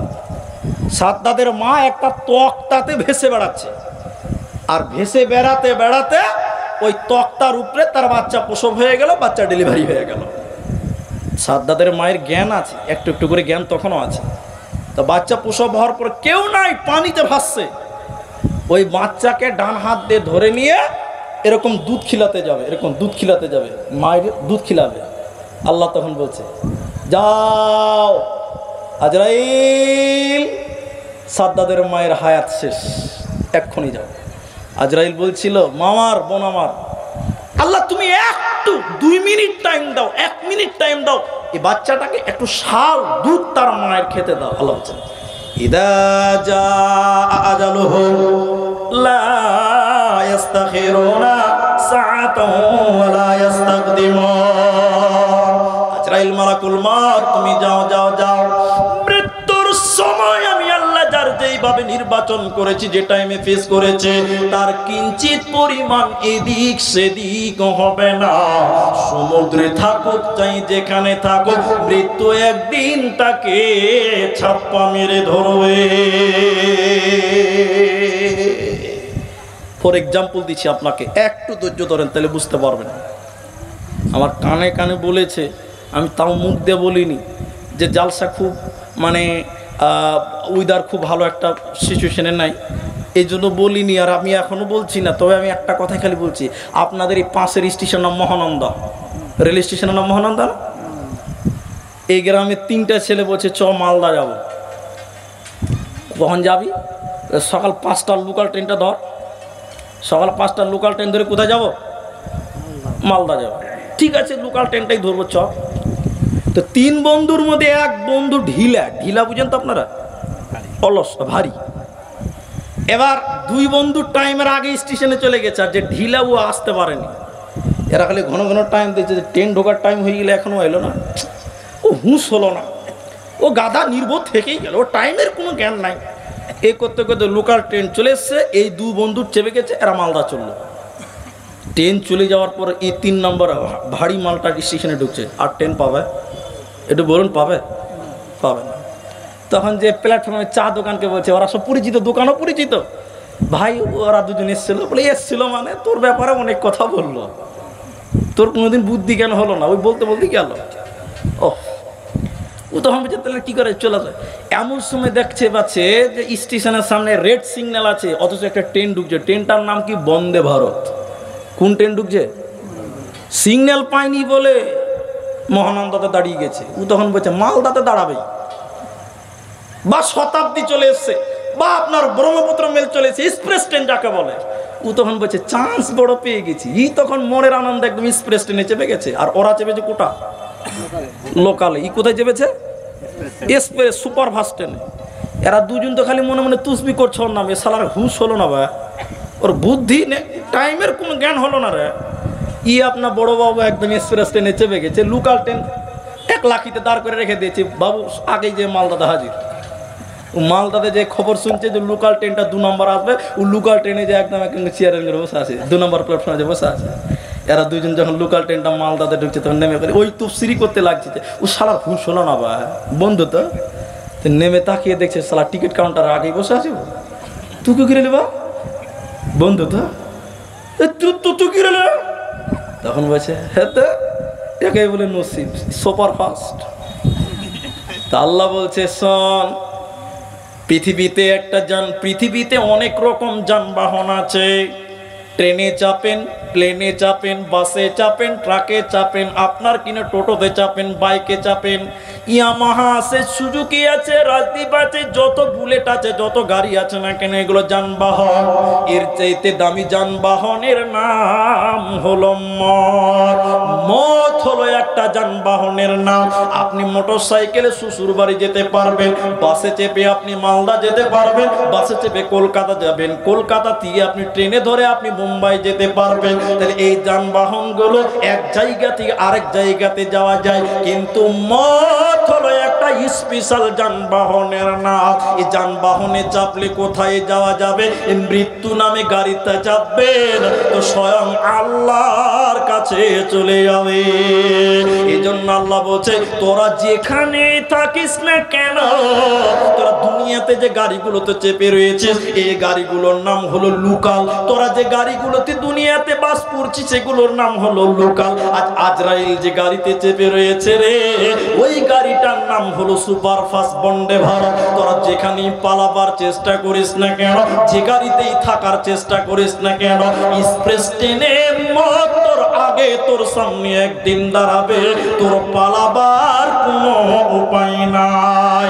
দাদুকে বড় রোগ হয়েছে, কুমারগঞ্জে দেখালেন, ডাক্তার বলছে মালদা যেতে হবে। চাচা বলছে চরে বাপ মালদায় আমাকে যেতে হবে, বাঁচতে হবে।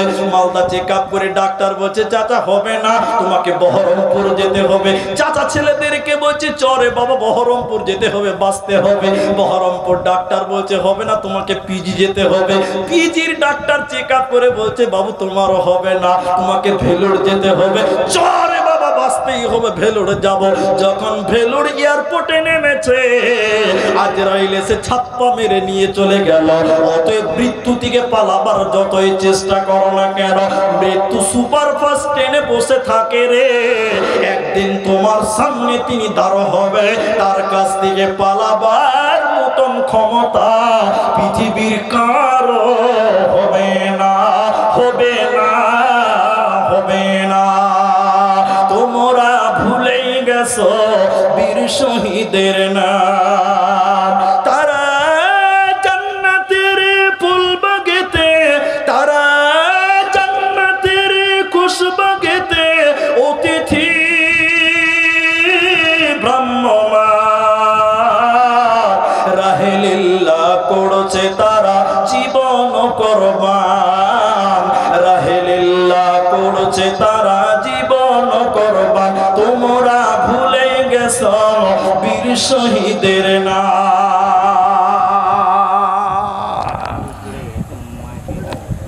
আমার মায়েরা, এটা কোনো মসজিদের জালসা নয়, এটা কোনো মাদ্রাসারও জালসা নয়। তবে এই প্রোগ্রামটা করতে গিয়ে কিছু খরচ হয়েছে, হয়েছে কি হয়নি? একটু মুখ খুলেন ভাই। হয়েছে। আর এগুলো আপনার টাকা, আমাদের এলাকাবাসীর কিছু সহযোগিতা, বাকি আর কিছু নয়। এই জন্য 11:30 বেজে গেছে। হ্যাঁ, 11:30 বেজে গেছে। অনেক মা বোনেরা আপ বলছে যে আপ কতক্ষণ শুনবো, চ বাড়ি চ। তো চলেই যখন যাবেন, যারা এই ছেলেরা মেহনত করেছে, অনেক কষ্ট করেছে এই গ্রামে, আপনারা মেহেরবানি করে তাদের হাতে কিছু দিয়ে যাবেন। তারা তাদের মেহনত করেছে, দিনের ব্যাপার, ইসলামী আলোচনা হবে, তো জ্ঞান চর্চা হবে, নেকি পাওয়া যাবে। এই ছেলেরা মেহনত করেছে, গ্রামে কিছু ছেলেরা, আপনাদের ছেলেরা, আপনারা তাদেরকে কিছু দিবেন। না দিবেন তো এদেরকে বোকা বাহা হবে। এরা তো নিজের জন্য কিছু করেনি, যে কিনা আপনাদের সামনে যাবে, এটা আদায়ের জালসা লয়, এজন্য বেশি বললে খারাপ লাগবে। নিজের দায়িত্ব মনে করে কিছু দিবেন, না দিলে এদেরকে একদম বোকা বাহা হচ্ছে, তাহলে ছাড়া কিছু হবে না। আর কি আছে বলুন? আসসালামু আলাইকুম। আমার কাছে কিছু চাবি এসছে, যা চাবিটা হবে নিয়ে যাবে, স্টেজে থাকলো। ঠিক আছে। আর যদি না থাকেন এখানে, পরে যদি খোঁজাখুঁজি করেন, আজিজুর চাওয়ানওয়ালা মহারাজপুরে সে বিক্রি করে, তার কাছ থেকে নিয়ে যাবেন। আচ্ছা, আসসালামু আলাইকুম। তো ভাই আপনাদের কি বিরক্ত লাগছে? তা একটু বসেন, আর একটু ধৈর্য ধরেন। ইনশাল্লাহ আমরা একটা সাবজেক্ট নিয়ে আলোচনা করি, সেটার নাম হলো মৃত্যু। তো সব কিছুর একদিন মৃত্যু হবে, কিন্তু একজনের মৃত্যু হবে না। তিনার নাম বলুন? আল্লাহ। মতেরও মৃত্যু হবে। আমি বলেছি মৃত্যু একটা সৃষ্টির নাম। মানুষ যেমন সৃষ্টি, মৃত্যুটা কি সৃষ্টি। আল্লাহ বলছেন আল্লাযী খালাকাল মাউতা, আমি আল্লাহ মৃত্যুকে সৃষ্টি করেছি, মৃত্যুর মত হবে। একটু দেখেন, একটু ধৈর্য ধরেন। মুসলিম শরীফের হাদিস কি আছে? জান্নাত, জান্নাত একটা, জাহান্নাম, মধ্যখানে একটা ফিল্ড, ফাঁকা ময়দান আছে। দুদিকে দেখেন, একদিকে জান্নাত, একদিকে জাহান্নাম, মধ্যখানে একটা ফাঁকা ময়দান আছে। তো এই ময়দানে আমার আল্লাহ একটা পশুকে এই রকম আমার দিকে দেখেন, কানে ধরে টেনে টেনে টেনে টেনে পশুটাকে নিয়ে আসবেন ওই ময়দানে, জান্নাত জাহান্নামের মাঝে। আমার আল্লাহ একটা চাকু নিবেন, ছুরি নিবেন, চাকু নিবেন, ছুরি নিয়ে আল্লাহ ওই পশুটাকে জবাই করে দিবেন। মানুষ যেমন খাসিকে জবাই করে দেয়, গরুকে জবাই করে দেয়, এই রকম পশুটাকে জবাই করবে।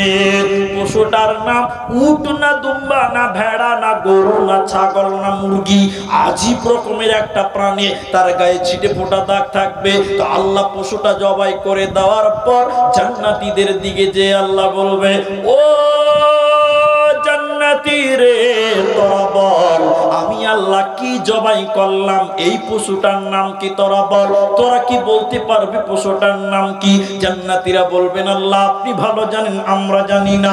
এরপর নবীজি বলছেন, আল্লাহ জাহান্নামীদের কাছে দিয়ে বলবে, ও জাহান্নামী রে, তোরা বল আমি আল্লাহ যে পশুটাকে জবাই করলাম, এই পশুটার নাম তোরা বলতে পারবি কি? এবার তারাও বলবেন, আল্লাহ আপনি ভালো জানেন, আমরা জানি না।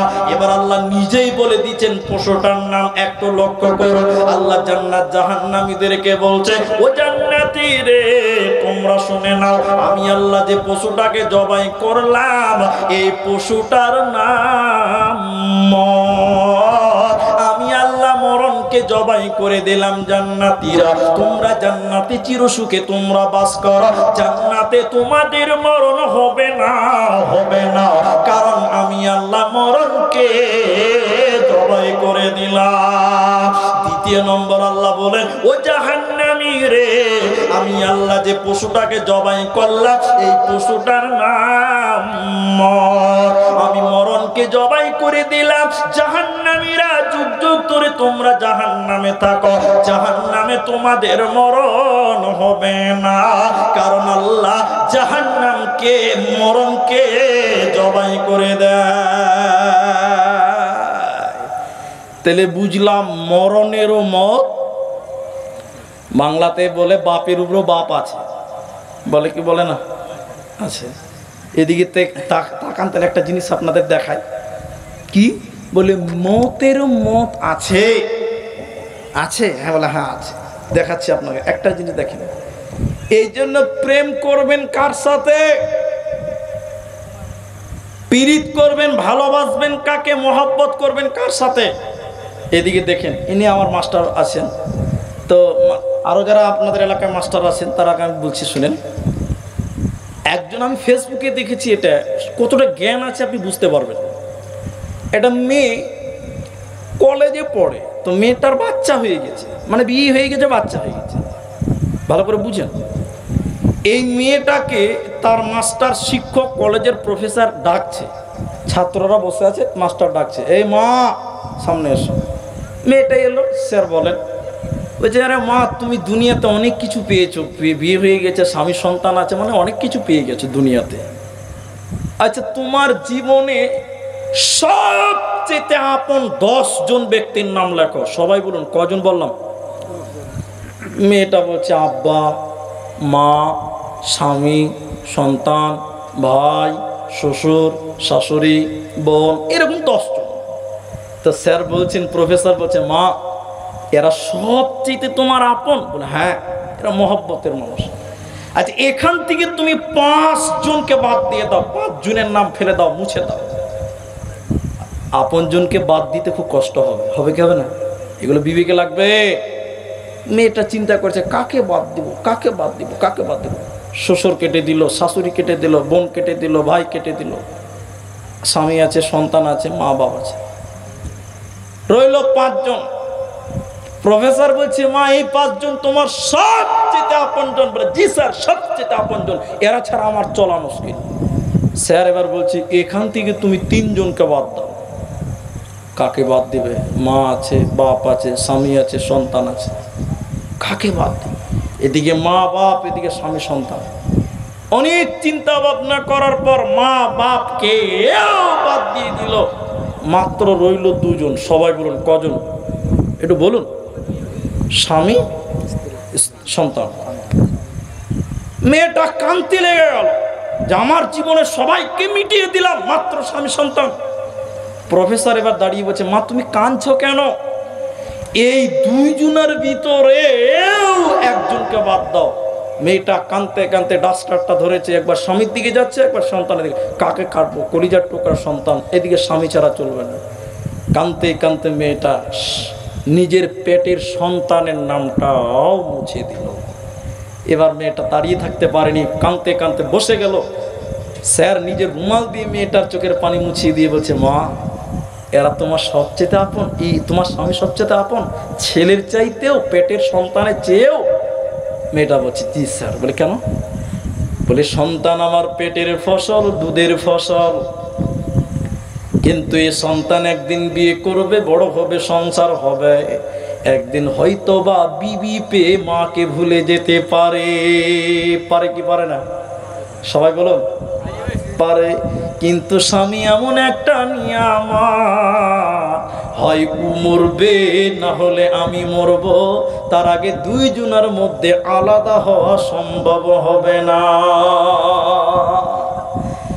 কলেজের প্রফেসর ইসলামিক লোক, ইমানদার লোক, শিক্ষিত লোক, এবার প্রফেসর সব মুছে দিয়ে বলছে মা বসো, তুমি একজন মুসলিম নারী, আমি একজন মুসলিম পুরুষ, মা শুনে নাও, তুমি বলছো তোমার ছেলে তোমাকে ধোঁকা দিতে পারে, তোমার বাবা মা তোমাকে ধোঁকা দিতে পারে, তোমার ভাই ব্রাদার ধোঁকা দিতে পারে, কিন্তু তোমার স্বামী ধোঁকা দিবে না। কিন্তু না না না, তোমার স্বামীও তোমাকে ধোঁকা দিবে। মেয়েটাকে বলছে শুনেলে রে মা, পৃথিবীতে প্রেম করবে কার সাথে শুনে নাও, সর্বপ্রথম যার নাম লিখতে হবে তিনার নাম আল্লাহ। সবাই বলুন কি নাম? আল্লাহ। বলে কেন? তোমার স্বামী একদিন মারা যেতে পারে কি পারে না? সবাই বলো পারে। তোমার মেয়ে একদিন মারা যাবে, তোমার সন্তান একদিন মারা যাবে, সব ধ্বংস হয়ে যাবে। কোরআন বলছে কুল্লু মান আলাইহা ফান, সব ধোঁকা দিবে, সব ধ্বংস হয়ে যাবে, সবার একদিন মরণ হবে। তাহলে এই প্রেমটা তোমার স্থায়ী হবে না, কিন্তু আল্লাহ ধ্বংস হবে না, আল্লাহর প্রেম মরবে না। কেউ যদি দুনিয়াতে আল্লাহর সঙ্গে প্রেম করতে পারে, কি হবে শুনে নাও, কি লাভ হবে শুনে নাও। আল্লাহ বলছেন যেদিন মৃত্যু হবে ওই দিন তোমার মৃত্যুটা আসান হবে, ওই দিন তোমার মরটা আসান হবে। দলিল কোরআনে বলেছে ইন্নাল্লাযীনা ক্বালু রাব্বুনাল্লাহ, যারা বলে আল্লাহ আমার রব, আল্লাহ আমার রব, সুম্মাস্তাকামু, এর উপরে যারা অবিচল থাকে, এর উপরে যারা কায়েম থাকে, যখন এদের উপরে ফেরেশতা নাজিল হয়, এদের কাছে মালাকুল মউত যখন হাজির হবে, তখন আল্লাহ তাদের দিয়ে বলাবে আল্লাহ তাখাফু, তুমি ভয় খেও না। ফেরেশতারা এসে বলবে ওরে আল্লাহর বান্দা, তুমি আল্লাহর সঙ্গে প্রেম করেছিলা, ভালোবাসা করেছিলা, অতএব আল্লাহ তাখাফু, তুমি ভয় খেও না, তুমি ভয় পেও না, ওয়ালা তাহজানু, তুমি দুশ্চিন্তা করিও না, ওয়া আবশিরু, তুমি সুসংবাদ গ্রহণ করো, বিল জান্নাতিল্লাতী কুনতুম তুআদুন, তুমি আল্লাহর জান্নাতের সুসংবাদ গ্রহণ করো। ওতে তোমার কোনো চিন্তা রবে না, রবে না, রবে না। ওতে মৃত্যুর সময় যদি আসান পেতে চাও, হালকা মত নিতে চাও, তাহলে তোমরা আল্লাহর সঙ্গে প্রেম করো। ভাইয়া বক্তব্য সার মর্ম গুটিয়ে দিব, কিন্তু আধা ঘন্টা টাইম আরো লাগবে।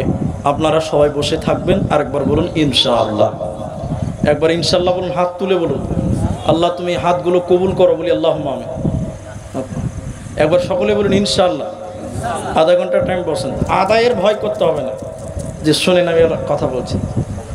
তাহলে আমরা যেটুকু বুঝলাম, সব ভেঙে যাবে, সবার মরণ হবে, মতেরও মত হবে, কিন্তু আল্লাহর মরণ বলুন বলুন হবে না। এই তোমাদের কি হয়েছে? শেষ। তাহলে বস, সেটা কথা বলিও না, শুনুন। এই শেষ পয়েন্টটুকু আপনি মরবেন, তিনটা কাজ করবেন তো আসান মত হবে। একটা বললাম আল্লাহর সঙ্গে প্রেম করো, আরো দুটো বলছি, দুটো নয় তিনটা বলবো। এক, কমজোরকে সহযোগিতা করবেন। কি করবেন? কমজোর বুঝেন? কমজোর সমাজে দুর্বল মানুষ, দুর্বল গরিব মানুষ, একে সহযোগিতা করবেন। তাহলে মত হবে কিসের? একটু মুখ খুলুন। আসান মত হবে, সহজ মত হবে। আল্লাহ যেন কবুল করেন, বলি আল্লাহুম্মা আমিন। সবচেয়ে কঠিন বিপদ হলো মত, সেদিন কেউ কোনো উপকার করতে পারে না, পারে? দুই, সাফকাতুল ওয়ালিদাইন। এদিকে দেখেন ভাই, মা বাপের সঙ্গে সাফকাত করা। আমার ছোট ভাই বক্তব্য রাখলো, আপনাদের সন্তান সোহেল এজাজ বক্তব্য রাখলো, মা বাপ সম্পর্কে বললো।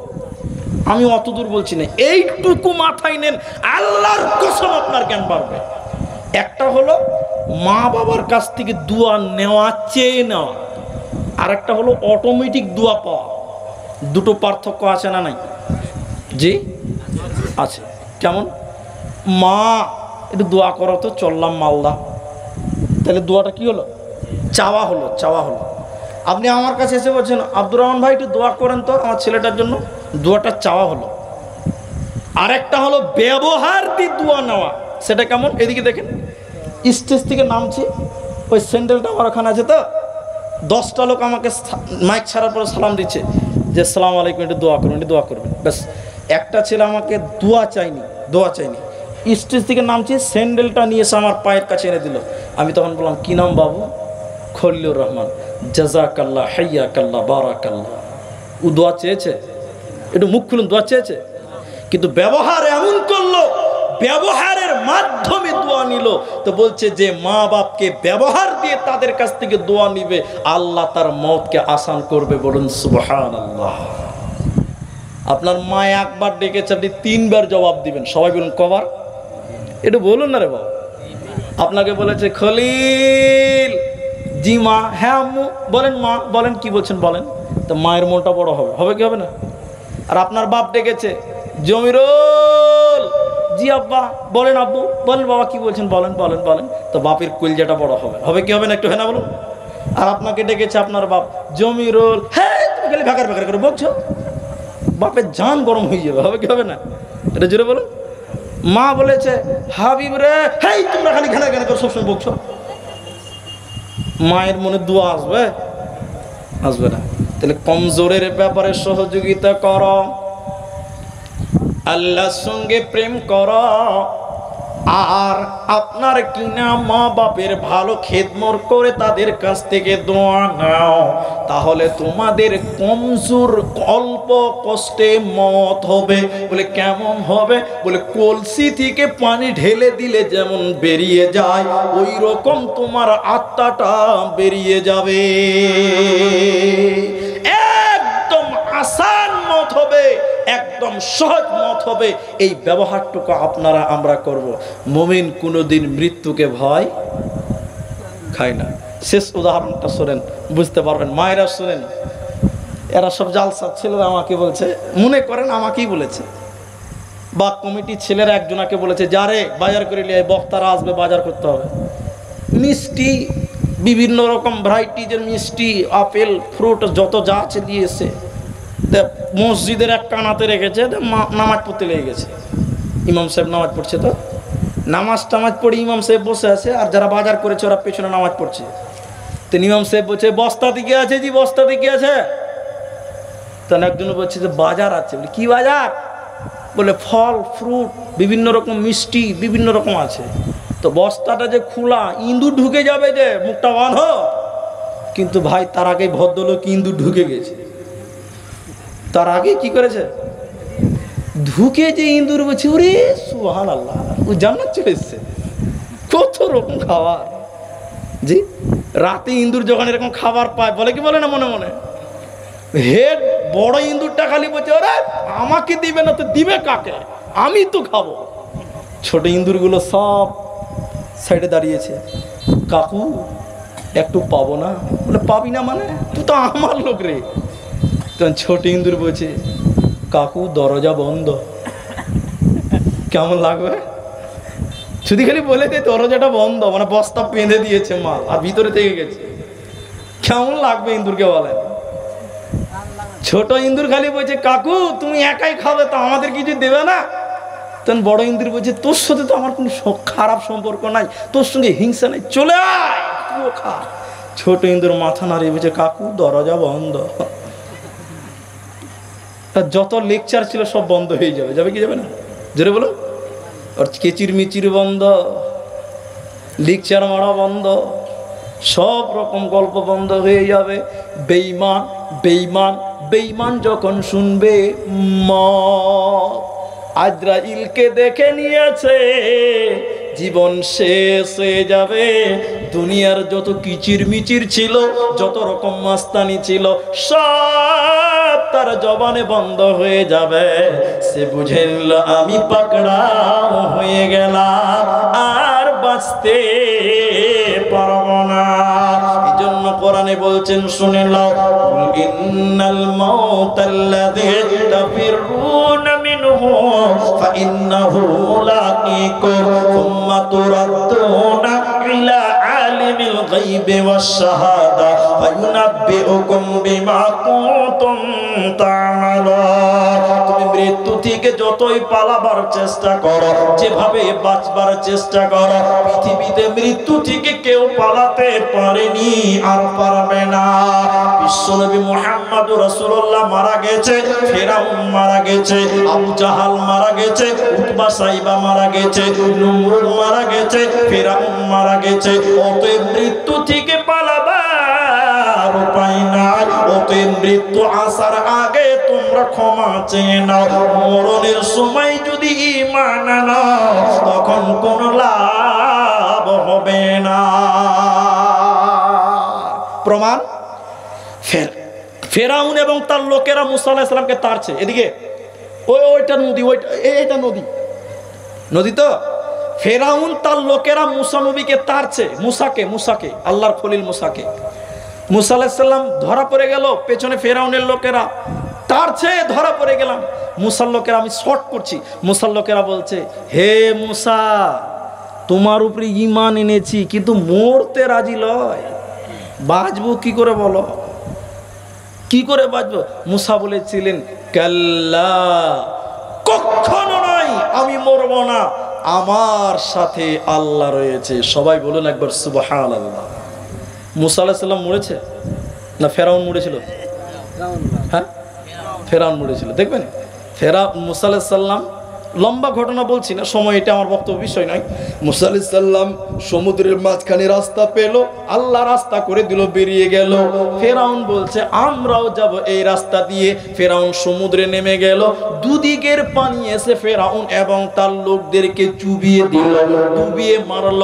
যখন পানিতে হাবুডুবু খাচ্ছিল ফেরাউন, তখন বলছিল, মুসা আমানতু বিরাব্বিকুম মুসা ওয়া হারুন। ফেরাউন তখন বলেছিল, আমানতু বিরাব্বিকুম মুসা ওয়া হারুন, আমি মুসা এবং হারুনের আল্লাহর উপরে ঈমান আনছি, ক্ষমা করে দাও। লাভ হয়েছে জি? মৃত্যু দেখেছো, ওই সময় তুমি বলছো আল্লাহ টাইম দাও, নামাজ পড়ো, আল্লাহ টাইম দেবে? এটা বলুন, দেবে? এক চুল পরিমাণ টাইম দিবে না। ফেরাউনকে আল্লাহ, ফেরাউন তখন বলছিল, আমি মুসার আল্লাহর, হারুনের আল্লাহর কাছে ক্ষমা চাইছি, তুমি আমাকে হায়াত দাও, আমি ভালো হয়ে যাব। আল্লাহ তাকে হায়াত দেয়নি। অতএব শুনে নাও, মরার আগে তোমরা ভালো হয়ে যাও। আনফিকু মিম্মা রাযাকনাকুম মিন ক্বাবলি আইয়াতিয়া আহাদাকুমুল মাউত ফায়াকুলু রাব্বি লাউলা আখরতানি। মানুষের অভ্যাস হলো, মানুষেরা যখন মৃত্যুর কাছাকাছি চলে যায়, তখন বলে আল্লাহ সময় দাও, ভালো মানুষ হয়ে যাব। কিন্তু শুনিলেন, সেদিন মাথা টুকে মরে গেলে আর আল্লাহ কোনো সময় দেবে না। এই জন্য যারা বিভিন্ন খারাপ কাজে জড়িয়ে আছেন, সঠিক বিবেক থাকাকালীন সুন্দর সময় থাকতে তুমি আল্লাহর কাছে ক্ষমা চাও। কথা ঠিক বললাম না ভুল বললাম? মৃত্যুর সময় যদি দেখেন, বড় বড় করে তাকাবেন আর আফসোস করবেন, আহারে, চারটা মনের মধ্যে ব্যথা নিয়ে মানুষ মারা যায়, চারখানা ব্যথা। তা আমি চারটা বলতে পারিনি, এইটুকু শুধু বলছি, কত সুন্দর বাড়ি করেছি, আহারে এই মানি বেইমানি করে বাড়ি করলাম, বাড়ি ঘরের দিকে তাকায়, বড় বড় করে তাকায় মৃত্যুর সময়, আর ছেলে মেয়েদের দিকে তাকায় মৃত্যুর সময়, আহারে কলিজার টুকরা সন্তান, কেমন করে ছেড়ে চলে যাব। এইগুলো দেখে মানুষেরা আফসোস করে না? তখন অনেক মানুষ বলে, ছেলেদেরকে বলে 5,000 টাকা মসজিদে দাও, 5,000 টাকা মাদ্রাসায় দাও, 5,000 টাকা মসজিদে দাও, 5,000 টাকা মাদ্রাসায় দাও। এই কথাগুলো মানুষ মৃত্যুর সময় বলে, কিন্তু এগুলো মৃত্যুর সময় বলা উচিত নয়, হায়াত থাকাকালীন তোমাকে বলতে হবে। কথা কি ঠিক বললাম না ভুল বললাম? এই জন্য ভাই দিনের কাজে একে অপরকে সহযোগিতা করবেন। আমরা সকলেই মুমিন মুসলমান, আমরা মুমিন ভাই। আপনারা যতজন মানুষ আছেন, আমি আধা ঘন্টা টাইম আপনাদের কাছ থেকে নিয়ে বরাদ্দ টাইম নিয়েছি। আমি আপনাদের এই অল্প 20 মিনিট টাইম বাকি আছে, আমার নজরে 20 মিনিট টাইমের মতন বাকি আছে। আপনাদের এই জালসাতে যারা মা বোনেরা এসেছেন, ওইটা মনে হয় মা বোনদের প্যান্ডেল, ওইখানে হয়তোবা এখনো কোনো মা বোনেরা আছে, হয়তোবা কেউ আছে। আমি কমিটির ছেলেদেরকে অনুরোধ করব যে এই গ্রামের মা, আমার এই এলাকার মায়েদের বোনদের কাছে যাও, একটা গামছা নিয়ে যাও, একটা রুমাল নিয়ে যাও। আজকের মায়েদেরকে একটা কথাই বলে দিব, শোনেন আমার মায়েরা, কলিজার টুকরা সন্তান রেখে কবরে চলে যেতে হবে, মরতে হবে। স্বামী সংসার ছেড়ে দুনিয়া ছেড়ে চলে যেতে হবে। আসল মহব্বত করতে হবে আমাদের আল্লাহর সঙ্গে। কার সঙ্গে আবার ভাই? আল্লাহর সঙ্গে। মা বোনেরা আপনাদের কাছে একটা গামছা নিয়ে যাবে, একটা রুমাল নিয়ে যাবে। আপনারা 100 টাকা, 500 টাকা, 1000 টাকা যা পারবেন, এই জালসাতে প্যান্ডেল খরচ, বক্তার খরচ, মাইকের খরচ, পোস্টার খরচ, অনেক খরচ আছে। একটা প্রোগ্রাম করতে গেলে অনেক খরচ হয়, আমরাও প্রোগ্রাম করি, আমরাও জানি। এই জন্য মায়েরা যার যেমন সম্বল আছে, তবে 1000 টাকা যদি কোনো মা বোন দেন তো দিয়ে এক্ষুনি পাঠিয়ে দেন। আমি একটু দোয়া করব, আপনাদের জন্য দোয়া করব, মায়েদের জন্য দোয়া করব, মা বাপের জন্য দোয়া করব, আত্মীয় স্বজনদের জন্য দোয়া করব। আমি স্টেজ থেকে বিদায় হব। আমার নির্ধারিত টাইমে আপনাদের সঙ্গে মোলাকাত, দোয়া, মোসাফা সব শেষ করব। আর আপনাদের ভিতরে যারা আছেন ভাই, বাপজি, ভাই বলছি, দাদা বলছি, চলে যাবেন না। 20 মিনিট টাইম, কিচ্ছু হবে না। আল্লাহর রাস্তায় ধৈর্য ধরেন, আমি একটু দোয়া করব, আপনারা আমিন বলবেন।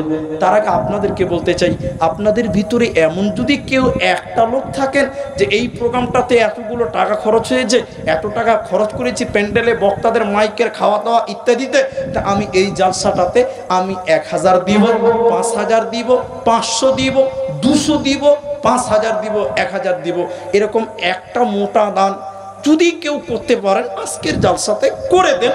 আমি তার সঙ্গে একটু দোয়া করে আজকের জালসা সমাপনীর দিকে নিয়ে যাব। ভাই একটা লোক কেউ পারবেন যে 1000 টাকা দিবে, কেউ বলবেন 5000 টাকা দিব, কেউ বলবেন 100 টাকা দিব।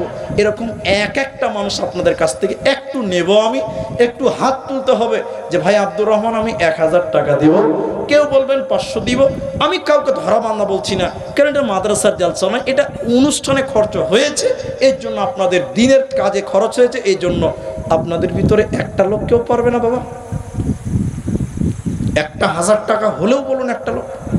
জি 100 টাকা একজন দিয়েছেন, আল্লাহ আপনাদের ভিতরে কে পারবে?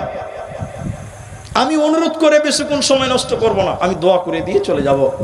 গ্রামবাসীরা আন্তরিকতার সঙ্গে একে অপরের দিনের কাজে সহযোগিতা করবেন আর তওবা করে উঠবেন। আমি একটা তওবার দোয়া আপনাদের শিখিয়ে দিব ইনশাআল্লাহ। জালসার সেক্রেটারি 1000 টাকা দিয়েছে। কই সেক্রেটারি? আপনি আচ্ছা, সেক্রেটারি 1000 টাকা দিয়েছে। তো বলছে যে কিছু কাজে কেউ কাউকে দেখে কেউ অনুপ্রাণিত হয়, কাউকে দেখে কেউ শিখে বা অনুপ্রাণিত হয়, কি হয় না? হয়। তো এটা তো আমি ধরা বান্না করতে পারবো না।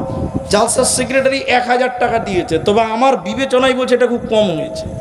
আপনারা কি বলছেন? হ্যাঁ না বলবেন না? ঠিক আছে বলছেন? এই জালসাতে যা খরচ হয়েছে, 1000 টাকা যদি দেয় সেক্রেটারি, তাহলে তো খরচ মেন্টাল হবে না। জি ইনসাফ বিচার করতে হবে। কই সেক্রেটারি সাহেব আর কিছু পারবেন? ওইটাই রেখে দিলাম আলহামদুলিল্লাহ। যদি পারেন তা রেখে। আচ্ছা আপনাদের ভিতরে কেউ পারবেন? আদায়ের জালসা নাই, 1000 টাকা দিল, আলহামদুলিল্লাহ। আল্লাহ তুমি তার কামাই রুজিতে বরকত দান করো, আসান মত দান করো। আমরা সকলে বলি আল্লাহুম্মা আমিন। একটু আমিন বলুন। আমিন। একজন দিয়েছে 100 টাকা, আল্লাহ তুমি তার দানকেও কবুল